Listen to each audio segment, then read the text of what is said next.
Hi, everyone. My name is Kanasha Paul. I'm the president of the Black Professionals Network. And today we have the privilege of having Taylor Woods, who is CEO of, now help me pronounce this. Is this Ashtae? Yes, that's correct. You got it. Got it.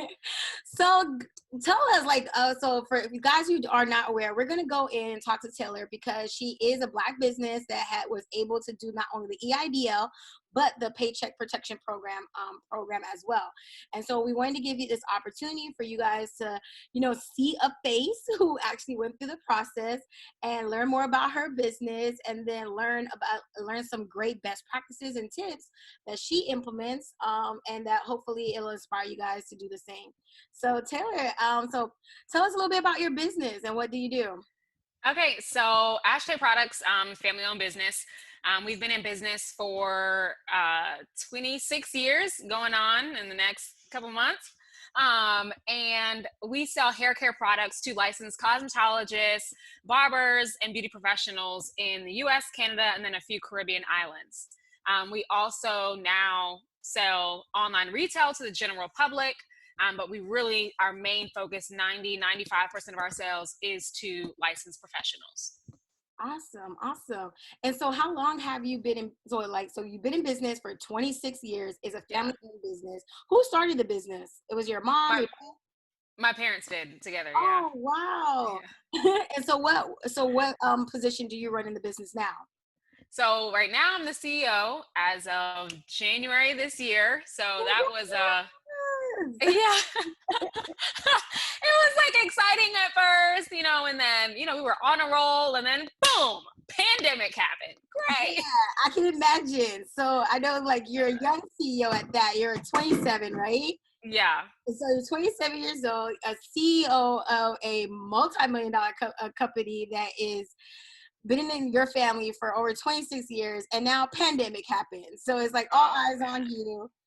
How did you feel about that? What took place? Honestly, it was all good when I just thought, oh, it's affecting everybody else in major cities. Mm-hmm. And then, we were talking in theory about, okay, if this thing continues, this was beginning of March, if this thing continues, what are we going to do? We might have to lay off some people. And again, these were just conversations in theory to make sure we can sustain. And then the state of North Carolina issued the stay-at-home mandate. Well, I think for us, first it was Guilford County, which is where our office is located. And then it was the whole state of North Carolina. So I was like, oh, snap. What in the world? And it was that day that it all hit me. Just the whole weight of being financially responsible for people, and being responsible not only for them, but their families.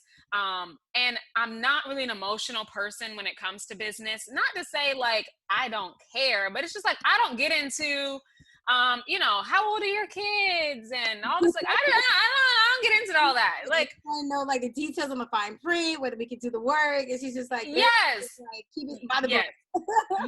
Yes. So this was very weird for me to be really, really emotional in this space. And I remember that day, I just started crying. And I could not stop crying for at least an hour. I went and took a drive, and then I was crying so much I had to pull over because I couldn't even drive. And I called my dad for encouragement, and he was just like, Taylor, we're going to get through this. We're going to get through this. And he just reminded me how we've been preparing for this, not necessarily preparing for a pandemic, but we've been preparing in different ways along the way. And after that conversation, I picked myself up and I was like, you know what? We have been preparing for this. Mm-hmm. There have been things that I've been putting in place for the past couple of years to make sure that we are still able to stay afloat during this time period. And what are things that you put in place? Things okay, you have to remember, my parents started this company in the 90s, right? Mm-hmm. So we used to be on QuickBooks Desktop Pro to take invoices, right? With QuickBooks Desktop Pro, for those that don't know, that means you can only work on it on the specific computer that the software is downloaded on. Okay, that was one thing. To our website, just changing our website and then moving to an online e-commerce platform, which means we can access online orders and our over the phone orders from any computer, any device, iPad, iPhone, Android, website, wherever, at any time. So that was a big change. Our phones in our call center were analog, which they were hardwired into this big box inside of a closet. So last year we finally switched over to voice over IP, which means I can answer calls from my cell phone. We can hook up a hard phone into someone's house as long as you just hook up the internet and bam, it's inside their house. So when anyone rings our number 272-1115, the calls go to my phone, they go to people's homes, they go to our call center in the main office. That was a huge change.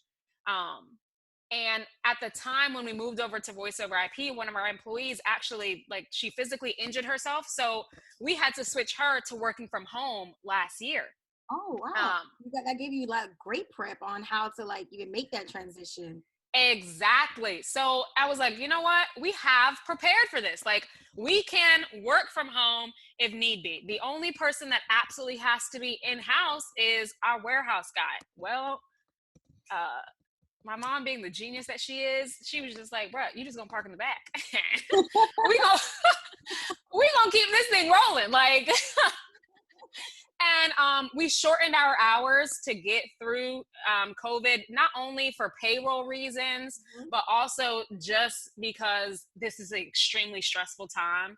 Yeah. We don't need to be out here breaking our back, working 40 hours a week, and dealing with the emotional and physical stress that we're dealing with as well. So we told our customers, hey, we are still going to stay open. We are still going to ship out every single day, same day, like we always do. But we're going to have shortened hours. So instead of 10 to 6, we're open 10 to 4. We switched our pickup time with FedEx and UPS to pick up at 4 p.m. instead of their regular time at 6 p.m. So that way we're still moving and flowing like we should be. Awesome. Oh my gosh. And I think guys, and hopefully you're paying attention, because these are the preparation that you guys made, even inadvertently, is the things that major Fortune 500 companies are having to figure out. Those who were being very resistant to implementing some of these new technology tools and knowing how to even utilize them. And thankfully, and you're in an industry that many of our Black businesses can relate. It's beauty and hair care. So it's if anybody who could get that about how to switch and pivot, it was really great that you were able to do that. Yeah. So I hope you guys are taking notes. Definitely not resist the technology. Do not resist. I'm I've been through so many arguments with my parents because they're old school, right? And it really has got to the point of, look, I promise you, I'm not going to suggest things that are going to be detrimental to the company. Why would I do that? So just trust and understand that the things that I'm suggesting, albeit there might be, a cost that you don't really like, just understand that the things that I'm suggesting are for our good long term. So us using Zoom last year, you cannot get through Zoom help this year. You gonna be number 587 on the Zoom support. When we started using it, it's over. yeah, exactly. When we started using it last year, we set up free online education last year. So no, can we do new online education right now? Not exactly. But we set it up where all of our content from last year is still available online now. And did they immediately understand what I was talking about when I was explaining my vision and, oh yeah, let's use Webinar Jam and every webinar, we're going to make it evergreen. Did they understand all that? No, but I was like, look, we're going to do it anyway. And look at you, see, and it paid off. So it's you taking the helm and implementing that. Now they're probably kissing the ground that you walk on.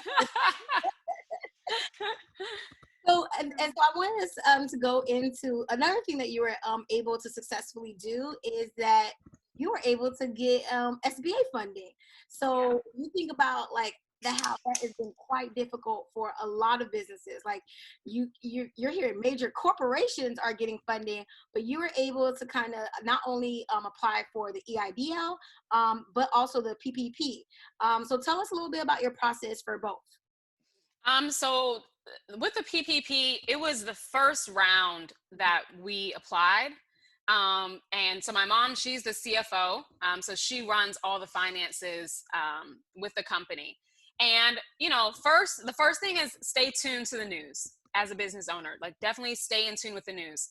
The day before the PPP was even, you know, officially accepting applications, we talked with the banks. So then once it was like, I remember sending her a text message saying, hey, application opens first thing in the morning. She was like, I'm already on it. So the day that the application opened, it was, okay, go apply at the banks. One thing that we do, something that my mom has always taught, is have a relationship with multiple banks. The banks will not be loyal to you. So you cannot be loyal to them. And I know that's like a really weird thing to say. People are like, oh yeah, I love my bank. And oh, I bank with the credit union because they're just so awesome. And that's great. That is fabulous. Yeah. But definitely you cannot keep all of your money, and especially your relationship with these banks that they're controlling your money, in one pot. Yeah. So Ashtae has accounts at multiple banks in Greensboro, and then W09, our real estate, has accounts in a different commercial bank. My own personal company, I have an account in a different commercial bank. So we have 4 different banks that we have relationships with, that we have daily deposits with, we have withdrawals with, that we can reach out to and apply to. So the main account for Ashtae is with PNC. They did not accept the PPP. No problem. The biggest thing is, if your bank does not accept the PPP, if they're not processing it, if they decline you, whatever it might be, apply multiple places. So it was the second bank that did accept the application and then eventually did approve the application. Go ahead. So and that, when you mean by established a relationship with the bank, it was more than just having an account. Like, you had conversations with yes. them. Okay. Our generation, like, when I tell my friends, like, I physically go into the bank, or like I physically go to the bank and, you know, speak to the teller to deposit my check, I don't just use an ATM. They're like, what? Why am I so if ever I have an issue, I can call and be like, hey, Sally, this happened with my account, and they know my voice and they know my face and they know who I am, and they'll take care of it. Yeah. You're able to have favor in situations that you wouldn't otherwise have. Like, I can call PNC in Greensboro and Friendly, and they know my name, they know my face, they know who I am. Correct. So that's what we mean by have a relationship with it. And not only relationship with a person, but also just relationship as in, there's money flowing in and out of the account. It can't just be, oh, you open an account and you got $10 sitting in there. Yeah, once in a blue moon, money comes in, money comes out, but it's not to keep it going. No, that makes sense. Exactly. And so for you, the PPP process or the EIDL, how did you feel like it was a simple process for you? Like, it was like, and how much paperwork did you feel like your mom and yourself had to put together in order to get through the application? And what do you think was, like, how long was your turnaround for that? So the PPP, the turnaround was pretty quick. I'm trying to remember the exact date. Honestly, time is like, I know it's floating. Yeah, it's really like a figment of my imagination at this point. So I really can't. It wasn't long. Okay. Like the application, it got approved. The funds have already been deposited last week, and it was very quick. I will say that. The biggest thing is having all of your paperwork in order. Just having all of your accounting in order. Yeah. The biggest thing that I see, the biggest thing that we see with different small businesses is that they're not actually managing their funds properly. Yeah. So when the bank asks, you know, to give me a statement that shows 8 weeks of payroll, people are like, what's payroll? What's that? Yeah, like, I don't pay myself. If I'm a solo entrepreneur, they don't pay themselves. Yeah. Okay. So, you know, there are people who are 1099 or people who are solo entrepreneurs that they can qualify for this, but you have to have a record showing that you withdrew money out of your account to pay you, that the business was paying somebody. Yeah, it can't be just like a typical withdrawal. It has to show like it was for a Schedule C or W-2. Other than that, it's just like you just made regular withdrawals out your business. And then people wonder like, well, why can't that be counted? And I was like, because the bank nor IRS knows the difference between that was a regular expense and when that was you paying income. Because it Correct. tax penalties and benefits. So it's really important for as a business owner that they are clear with that. And so it seems that really that your process was able to be a lot easier and swifter because of the fact that you all had proper accounting and your paperwork's in order. Now, that's something that you guys have only do in-house or that you rely on other professionals to help you with? Oh no, definitely rely on other professionals. So we have an outside CPA and his firm handles, the annual tax returns and things like that. We do have or had an in-house accountant that handles reconciling accounts each month and each week and all that stuff. But pre-corona, she actually got a full-time job somewhere else, and we were in the middle of hiring for someone right when all this was happening. So that has just completely come to a halt, which is a whole nother conversation. Like staffing is like my number one thing that I hate the absolute most. But so yeah, we hopefully we will have someone back in-house to really help us manage again, back in, I'm hoping by June. Awesome. Yeah. All right. And so I'm glad you shared so much of like these great tips about your business. And how can more people find out more about you and your business? Like what can they do to support? Yeah, so definitely go to ashtae.com. If you are general public, you can purchase online, or you can find an Ashtae salon near you. If you are a licensed cosmetologist, give us a call or shoot us a message and we'll create an account for you.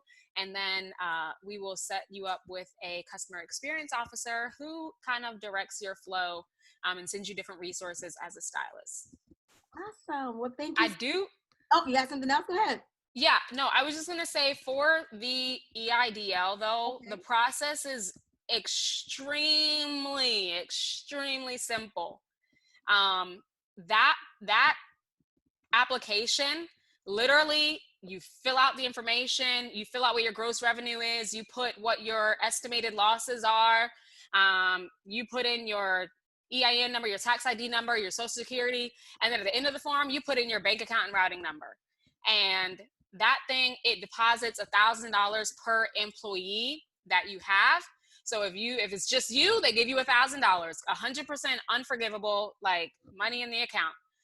If it's you and multiple people, depending on how many employees you have, they'll give you up to $10,000 advance. It's free, it's completely forgivable. You do not have to pay it back, and boom, it gets deposited.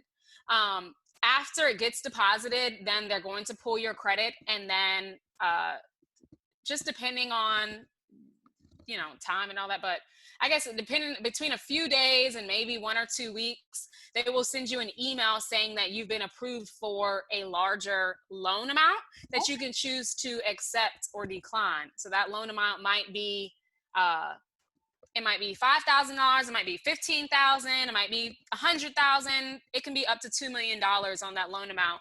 So just depending on your revenues, your credit, all those different things, they will pre-approve you for a loan if you need more funds, which is really, really great. We've had clients that got approved for $14,000. We had one client get approved for $500,000.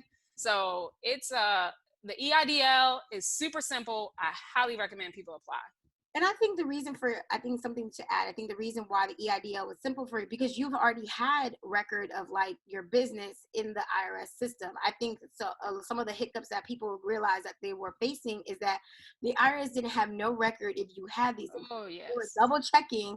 And yeah, everyone was like, oh, I'm going to get 10K off, like from up the jump just because I'm a small business, not realizing that these are people who already have track records. Yes. Or people who, like businesses who did not have a tax ID number. Like Yeah. How? Just how, like, people, like, you're only accepting money on Cash App. That's not a business. That's not a business relationship. That's not a banking relationship. Like, you need to have an actual merchant account. To get a merchant account, you need a tax ID number. To get a business bank account, you need a tax ID number. Like, the number of people that applied and they didn't have these things, I'm just like, yo, we got to get it together. 100% that we do. And that's what I was saying. I was so glad that you took the time to have this conversation, because I think this is the kind of conversations that we need. And I think Yeah. it adds perspective, because I think right now, like when we're hearing all the stuff that's going on in the news, it loses sight that there are people who look like us. There is no Yes. like, your family is not like your family. Yeah, your family's been doing this business before, but they didn't have a business prior to this. Like, do you come from a family? Because I believe, like, you don't come from like outside of your immediate family. You don't come from a family of entrepreneurs. No, like, my parents didn't even graduate from college. Like, this is not something that they were taught. This is very much figure it out along the way, bootstrap. Yeah. That's what it is. And then you guys have grown it so successfully. I'm checking out stuff that you guys been doing, and I was like, we have to be able to, like, bring you on and be able to share, because I think these stories are important, and I think especially adding to the lens of, like, your family, and then adding that you're a young Black professional doing this work as well. Yeah. So kudos to you. It's like, I wish you Yeah. well. I know being a young Black CEO is not easy. But Yeah, I love what you said. There are people that look like us that are getting money. Don't believe the news and think that, oh, it's just big business out there and all of that. Like, there are people that look like us that are getting money as well. The biggest thing is having everything in order ahead of time.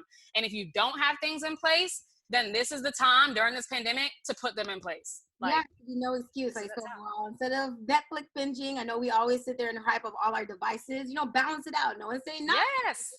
but like, block off the time to kind of just, like, figure out your numbers, figure out your books, get your operations in order. Because Yeah. honestly, guys, if you want to have a business and you want it to be sustainable to a point, like, I think it's amazing that your parents set up a business that they could have passed down, that their daughter could run, and that Yeah. if you want to, you could put your children to run. And I think that that's something that we should definitely, like, all aspire to. So thank you so much, Taylor, for taking the time. I appreciate it. Um, Yeah. yeah, guys, feel free to follow Taylor Woods, and follow her company, Ashtae.com. And you have any other final remarks you want to share? No, that's it. Just, y'all keep trying. If you get denied, try again, try again, try again. So do not accept no for an answer, because the money is out there. It definitely is. Awesome. Well, thank you so much again, guys. Feel free. We're going to follow us on My BP Network, and stay tuned for more information that we'll be sharing with you guys. Have a great one.